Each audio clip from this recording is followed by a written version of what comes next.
ये किस्सा एक ऐसे गांव का है जहां लोगों के पास अपने अपने घर तो होते हैं, मगर उन घरों में दरवाजे नहीं होते। चेतन पहली बार इस गांव में आ रहा था। पता नहीं यार क्यों पापा ने मुझे यहाँ भेज दिया। चेतन आगे बढ़कर इधर उधर देखने लगा। अबे यार, अब ये मुखिया जी का घर कहाँ से ढूंढूं? कहाँ मिलेगा इतने बड़े गांव में? तभी चेतन वहाँ से गुजरते हुए एक आदमी से पूछने लगा। इस आदमी से पूछता हूँ, अरे भाई साहब, ये मुखिया जी का घर कहाँ पर है? मुखिया जी का घर? आ जाओ, मैं ही लेकर चल पड़ता हूँ, यही पास ही में है, आओ आओ।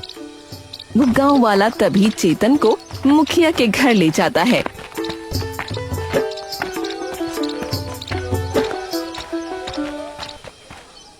अरे ये क्या, इतना बड़ा घर और यहाँ पर दरवाजा तक नहीं है, ये चल क्या रहा है?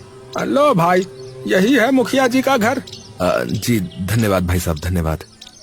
अरे कोई बात नहीं भैया। चेतन मुखिया के घर के बाहर जाकर खड़ा हो जाता है। तभी अंदर से एक औरत बाहर आती है। जी भाई साहब। जी वो मुखिया जी से मिलना था मुझे। अच्छा, वो अभी नहाकर आते ही होंगे, आप बैठिए तब तक। चेतन अंदर आकर सोफे पर बैठ जाता है। मुझे पहले कभी नहीं देखा आपको इस गांव में। हाँ, जी मैं ना पहली बार आ रहा हूँ यहाँ पर। असल में मेरे पापा यहीं रहा करते थे। अच्छा, नाम क्या है आपके पापा का? जी उनका नाम राजू मिश्रा था। लक्ष्मी एकदम से चौंक जाती है। तुम राजू के बेटे हो? जी हाँ।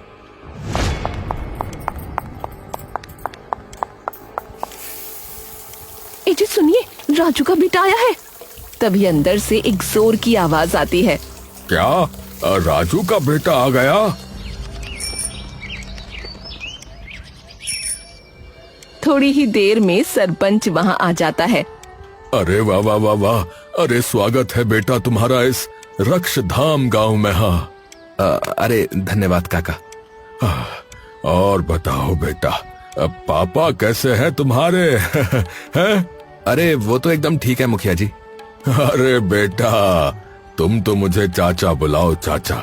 तुम्हारे पापा और मैं तो बचपन के दोस्त हैं। हाँ, और फोन आया था उसका कि तुम कुछ हफ्तों के लिए आ रहे हो। जी पापा ने बताया मुझे। तभी मुखिया का बेटा कबीर वहाँ आ जाता है। अरे वाह, तू भी आ गया। चेतन बेटा, लो इससे मिलो, ये है मेरा बेटा कबीर। अरे कैसे हो भाई?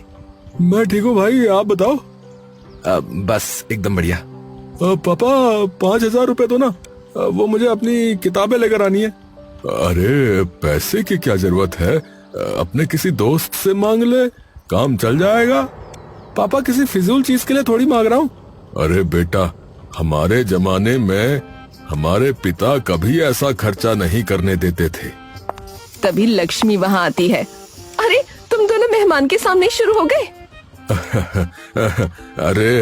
अरे अपना ही तो बच्चा है, इससे क्या छुपाना। सब लोग आराम से बैठकर बात करने लगते हैं। ठीक है, तुम दोनों बच्चे बैठो, मुझे थोड़ा काम है चौपाल में, तो मैं एक बार वहाँ होकर आता हूँ। कबीर, चेतन को उसका कमरा दिखा दो जरा बेटा। मुखिया ये कहकर बाहर की ओर निकल जाता है और लक्ष्मी वापस अंदर चली जाती है। वैसे भैया, आप यहाँ किसी काम से आए हो क्या? अरे अब क्या बताऊं यार, पापा ने ना जबरदस्ती भेज दिया मुझे तो। पर क्यों? तो मंदिर क्यों नहीं गया आज? अरे पापा, आपको पता है ना, मैं नहीं मानता इन सभी चीजों में। बेटा, ये जो सुख शांति बनी हुई है ना हमारे घर में, ये सब भगवान की ही कृपा है, समझे? अच्छा पापा, तो जो दुख आते हैं हमारे घर में, वो भी फिर भगवान की ही कृपा हुई ना? अरे तू बच्चों वाली बात क्यों करता है रे? अरे मैं क्या बच्चों वाली बात कर रहा हूँ पापा, आप भगवान को मानते हो, मैंने कुछ कहा क्या है? तो आप मेरे पीछे क्यों पड़े रहते हो कि मैं भी भगवान को मानूं? राजू कुछ देर तक चुपचाप बैठा उसे देखता रहता है। तुझे ऐसे समझ में नहीं आएगा बेटा, तो तू एक काम कर, तो 1 महीने के लिए मेरे गांव में जा, तब तुझे समझ में आएगा कि भगवान का महत्व क्या होता है। अरे पापा, आप कहाँ फंसा रहे हो मुझे? अच्छा चलो मैं चला भी जाऊं, ये तो बताओ कि वहाँ रहूंगा कहाँ पे? मैं तो जानता भी नहीं हूँ किसी को वहाँ पर। सुन, उस गांव का मुखिया मेरा बचपन का दोस्त है, तो उसी के साथ रहना। तू अपना सामान बांध, मैं उसे अपने आप कह दूंगा फोन करके। कबीर ये सुनकर एकदम चुप हो जाता है और तभी चेतन का ध्यान एक बार फिर से घर के दरवाजे की ओर चला जाता है। अच्छा कबीर, मुझे एक बात बताओ यार, अभी मैं रास्ते से आ रहा था तो देखा कि किसी भी घर में दरवाजा नहीं लगा। कबीर ये सुनते ही मुस्कुराने लगता है। भैया, आप चाहे भगवान में मानते हो या न मानते हो, लेकिन हमारे गांव में हम सभी लोग काफी ज्यादा धार्मिक और पूजा पाठ करने वाले लोग हैं। लेकिन हमारे गांव में मान्यता सिर्फ हमारे कुल देवता की है। कुल देवता? वो कौन है? द्वारपाल बाबा। जब से ये गांव बना है ना, तब से किसी ने भी अपने घर पर कोई दरवाजा नहीं लगाया, क्योंकि जब तक द्वारपाल बाबा हमारे साथ हैं, तब तक इस गांव का कोई बाल भी बाका नहीं कर सकता। भैया, आप मानेंगे नहीं, इस गांव में ना आज तक कोई चोरी तक नहीं हुई, और यदि कोई अपने घर पर दरवाजा लगवाता भी है तो उसे यहाँ पर पाप माना जाता है। अरे पर क्यों? क्योंकि अपने घर पर दरवाजा लगाने का मतलब तो ये हुआ ना कि वो इंसान द्वारपाल बाबा के अस्तित्व पर उंगली उठा रहा है। ये सुनकर चेतन एकदम विचलित हो जाता है और कहीं न कहीं चेतन के मन में इस धारणा को लेकर कुछ घृणा सी आ जाती है। और मानो अगर तुम्हारे घर से लाखों रुपए चोरी हो गए, फिर क्या करोगे? तुम्हारे बाबा आएंगे तुम्हें बचाने? नहीं भैया, आज तक तो ऐसा कभी नहीं हुआ। हमारे द्वारपाल बाबा ने कभी ऐसा होने ही नहीं दिया, और अगर ऐसा हो गया तो आएंगे तुम्हारे बाबा?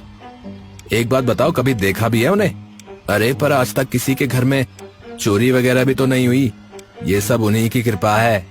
तुम ये बताओ कि क्या तुमने या किसी ने भी उन्हें देखा है आज तक? कबीर बिना कुछ कहे अपना सर झुका लेता है और कुछ नहीं बोल पाता। अच्छा कबीर, मैं थक गया हूँ, तो मुझे मेरा कमरा दिखा सकते हो क्या? कबीर चेतन का सामान उठाकर उसको उसके कमरे में ले जाता है और उसका सामान कमरे में रखकर वापस नीचे चला जाता है।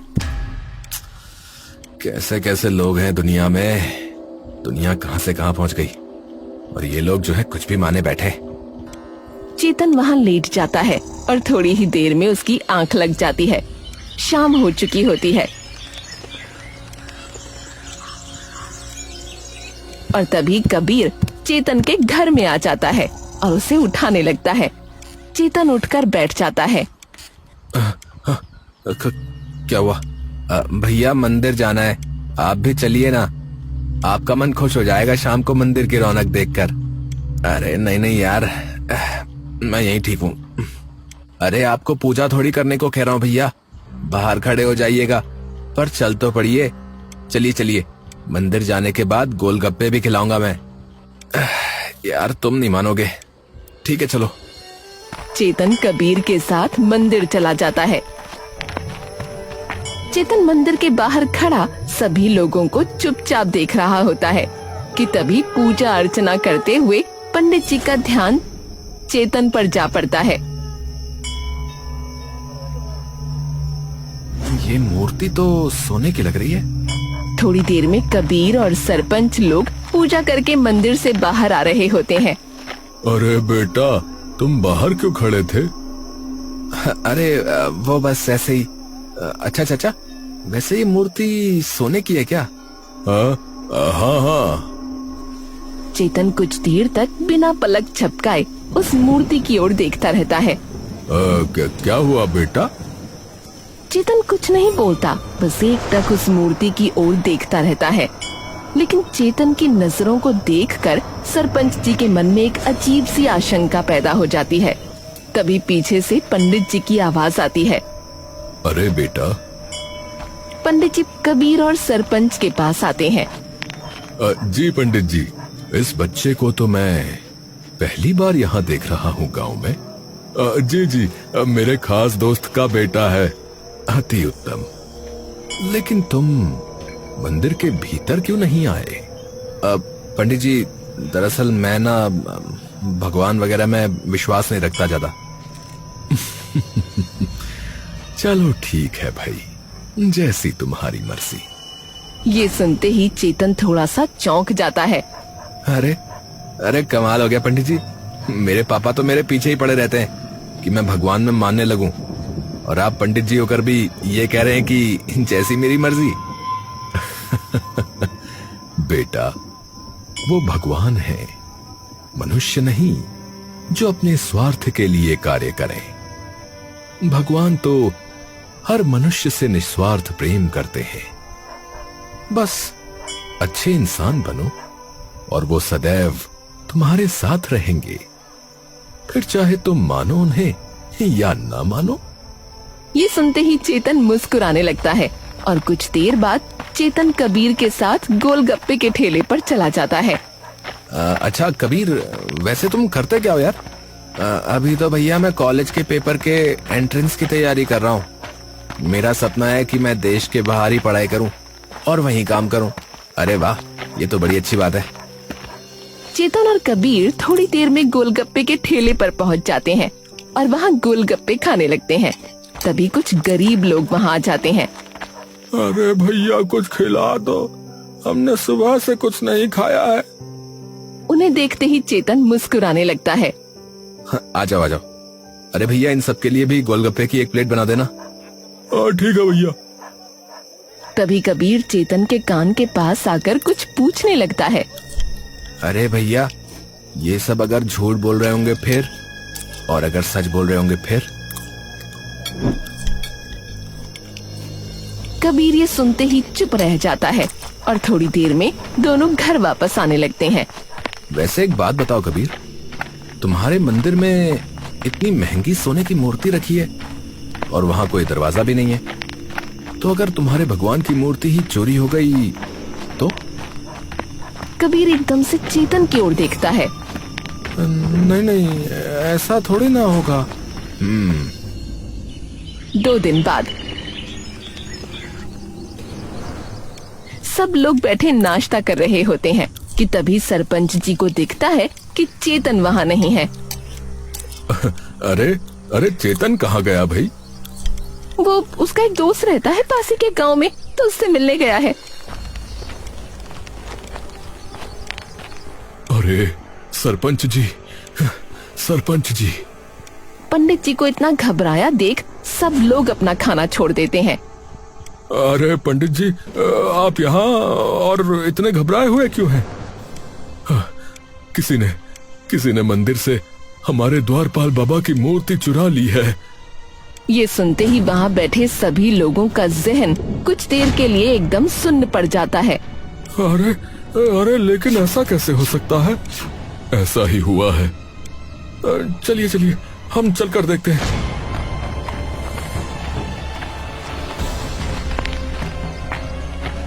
सब लोग तुरंत मंदिर पहुँच जाते हैं और जाकर देखते हैं कि सचमुच वहाँ से मूर्ति गायब हो चुकी है। अरे राम राम राम राम, ये क्या हो गया? पंचायत बिठानी पड़ेगी अभी की अभी।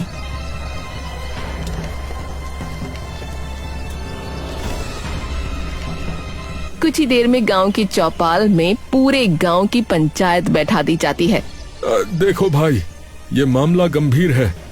अरे न जाने किसकी नजर लग गई भैया हमारे गांव को, कभी ऐसा नहीं हुआ था। ये सुनते ही सरपंच के दिमाग में सबसे पहले चेतन का चेहरा आ जाता है। आज सुबह से ही वो कहीं नहीं दिखा।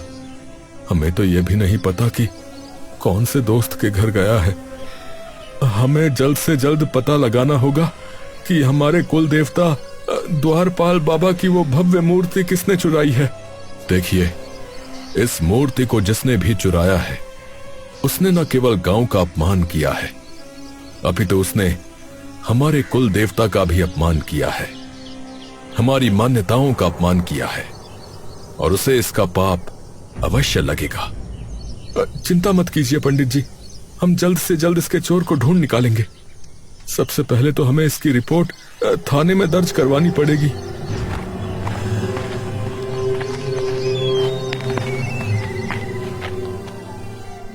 सरपंच और पंडित जी तुरंत उस चोरी की रिपोर्ट जाकर थाने में दर्ज करवाते हैं।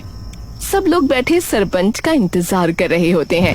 कि तभी वो मुंह लटकाए अंदर आ जाते हैं। कुछ पता चला जी? रिपोर्ट तो करवा दी है, पुलिस कह रही है कि कुछ भी पता लगता है तो बताएंगे। हे भगवान, किसकी नजर लग गई हमारे गांव को? सरपंच इधर उधर नजर घुमाता है। अब चेतन आया कि नहीं अभी तक? नहीं तो। सरपंच एक गहरी सांस लेकर अंदर चला जाता है।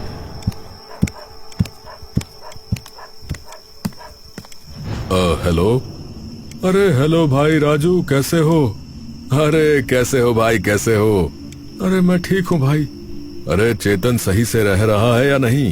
हाँ वो तो रह रहा है, पर एक बात बताओ मुझे। हाँ हाँ पूछो पूछो। उसका कोई दोस्त आसपास किसी गांव में रहता है क्या? नहीं तो, मुझे तो आज तक उसने ऐसे किसी दोस्त के बारे में नहीं बताया। अच्छा अच्छा ठीक है। सरपंच फोन रख देता है। तभी उसकी पत्नी और बेटा वहाँ आ जाते हैं। क्या हुआ जी, अब ऐसे क्यों बैठे हो? मुझे लगता है कि चोरी चेतन ने की है। पर आप ऐसा कैसे कह सकते हैं? क्योंकि उस दिन जब हम मंदिर में गए तब उस मूर्ति को वो ऐसे निहार रहा था जैसे कोई खजाना देख लिया हो, और आज सुबह से ही गायब है। हाँ, वैसे पापा उसे भगवान पर ना बिल्कुल भी भरोसा नहीं है। और उस दिन भी वो कह रहा था कि मंदिर में दरवाजे क्यों नहीं है, अगर ये मूर्ति चोरी हो गई तो। ये सुनते ही सरपंच बेचैन हो उठता है। अगर वो कल तक नहीं आता तो मैं उसके बारे में पुलिस को बता दूंगा।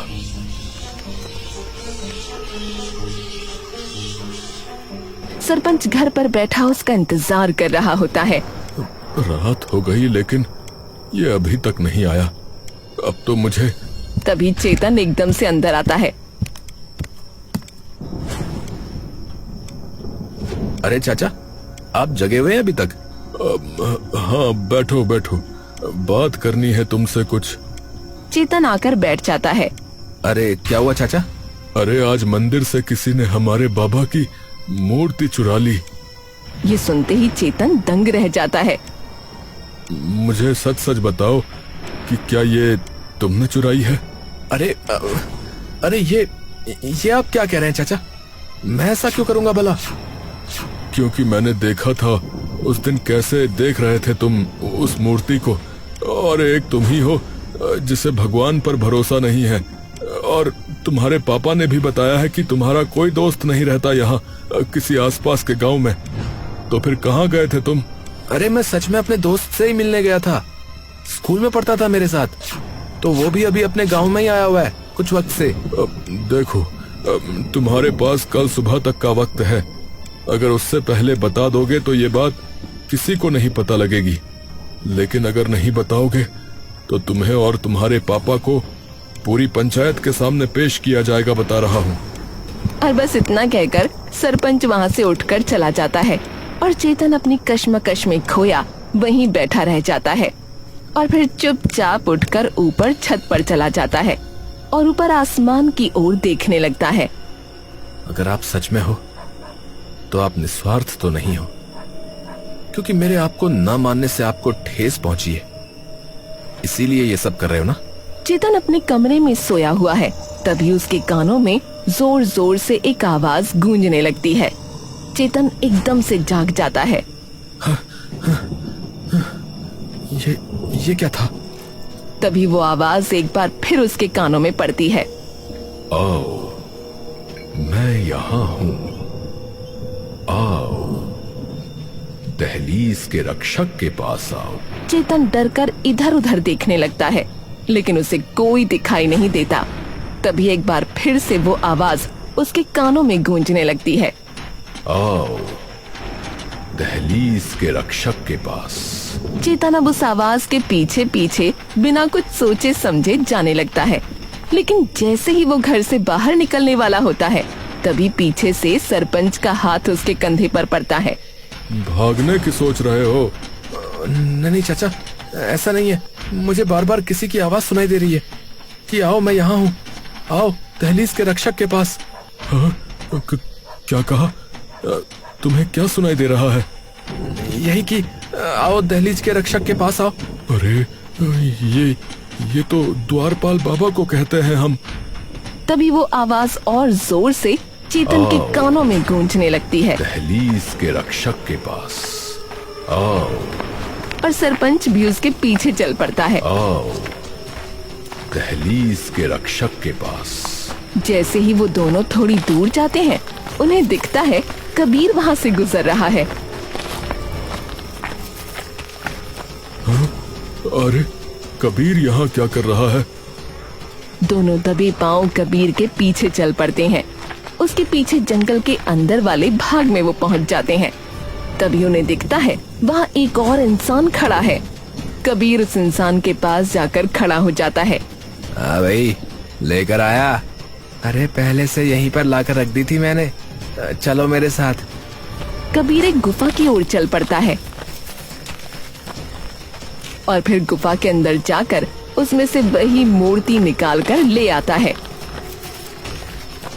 जिसे देख सरपंच के दिल पर मानो कोई भारी पत्थर आ गिरता है। भगवान। हाँ, तो अब दो मुझे मेरे 10 लाख रुपए।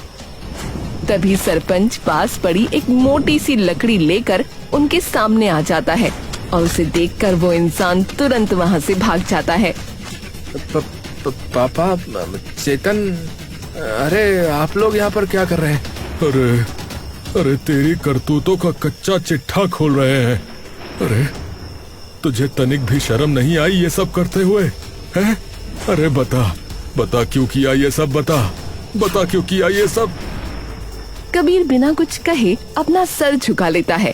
अरे मैंने कहा कि बता क्यों किया ये सब, क्यों किया? कबीर का गुस्सा एकदम से फट पड़ता है। अरे क्योंकि मैं बाहर पढ़ना चाहता हूँ, और क्यों किया? और मुझे पता है कि आप मुझे कभी भी उस चीज के लिए पैसे नहीं दोगे। हमेशा की तरह वही कहानियां सुनाने लग जाओगे कि आप भी तो यहाँ पढ़े थे। अरे मेरा हमेशा से सपना था कि मैं देश के बाहर पढ़ाई करूँ और वहीं नौकरी करूँ, लेकिन आप तो मेरी किताब तक खरीदने के लिए मुझे पैसे नहीं देते, तो इसके लिए कैसे दे देते? नालायक, तो मुझे ये बता कि जब मैंने ये कहा कि मुझे लगता है कि चोरी चेतन ने ही की है, तब तो कुछ क्यों नहीं बोला रे? उल्टा तूने इल्जाम इस पर ही लगा दिया। क्योंकि मुझे पता था कि आपको शक इसी पर ही होगा, क्योंकि इसके अलावा गांव में सभी लोग इन्हें मानते हैं। इसने जब कहा कि अगर मूर्ति चोरी हो गई तो तब मुझे लगा कि अगर ये बात आपको पता लगी तो सारा शक इसी पे ही जाएगा। तुझे जरा भी शर्म नहीं आई रे? हैं? इसके पापा को अब मैं क्या मुंह दिखाऊंगा? वो भाई की तरह मानता है मुझे। चाचा, बिल्कुल चिंता मत कीजिए, मैं ये बात किसी को भी नहीं बताऊंगा। पर अब हम करेंगे क्या? अरे सबसे पहले तो इस मूर्ति को और इस नालायक औलाद को हम लोग पंडित जी के सामने लेकर जाएंगे और उन्हें सारी बात बताएंगे। सरपंच और चेतन तभी कबीर और उस मूर्ति को लेकर पंडित जी के पास पहुंच जाते हैं।